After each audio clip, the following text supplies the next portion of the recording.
what we were hoping to accomplish with this study, I was asked by the judges, if you're going to spend the time doing this, what do you hope to accomplish? And certainly encouraging jury service is top on the list, but also providing that representative, that diverse jury for those involved in the court system. Increase access to justice for all, decrease the number of jurors summoned sent on an annual basis. We spend almost $1 million just on jury administration in Pierce County every year, and anything that we can do to reduce that number, and certainly reducing the number of jurors summonses that were sent out, helps our bottom line, and so that was another key factor in this. It increases communication with stakeholders, engage with the public to increase understanding. And I know this is very difficult for most of the audience to see, but the key points that I want you to take away are on these heat maps that you'll see are the different colors. You'll notice here the red, and then more orange and yellows. The numbers that are on the maps aren't necessarily pertinent right now, but the fact that there are these colors throughout these heat maps.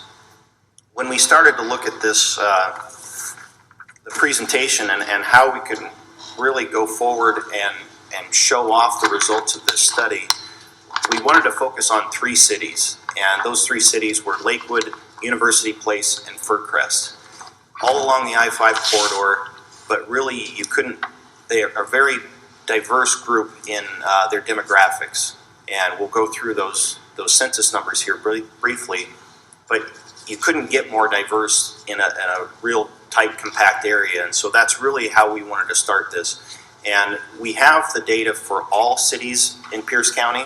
Our GIS department created these heat maps for all of our cities, but we really, for now, we're starting with these 3 cities. But what we wanted to be able to do was pull out more the higher concentrated areas. So if you see a red area here, red area there, we're going to focus right now on the area of Springbrook. And so I asked the GIS department, can we drill down? I know you provided Lakewood, but can we drill down for this Springbrook area? If you're going to tell me that this is a high rate of no response or a high summit rate, what does this tell us?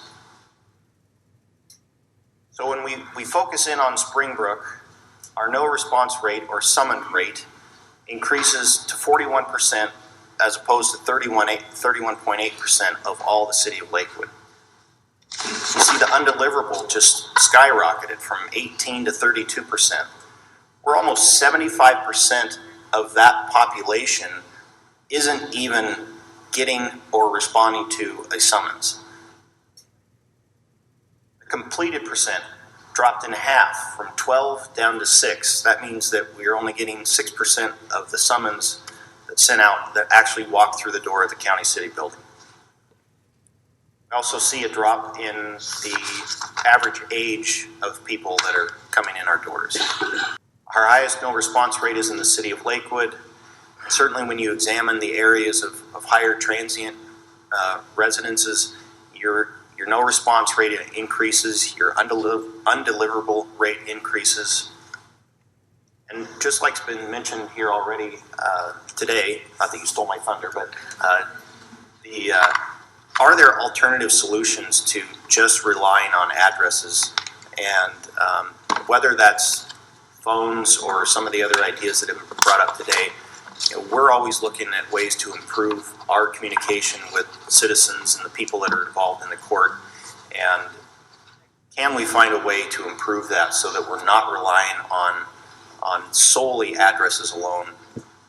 Certainly you see that when you get into areas where people are moving in and out of, it is hard, very difficult to be able to communicate with those folks.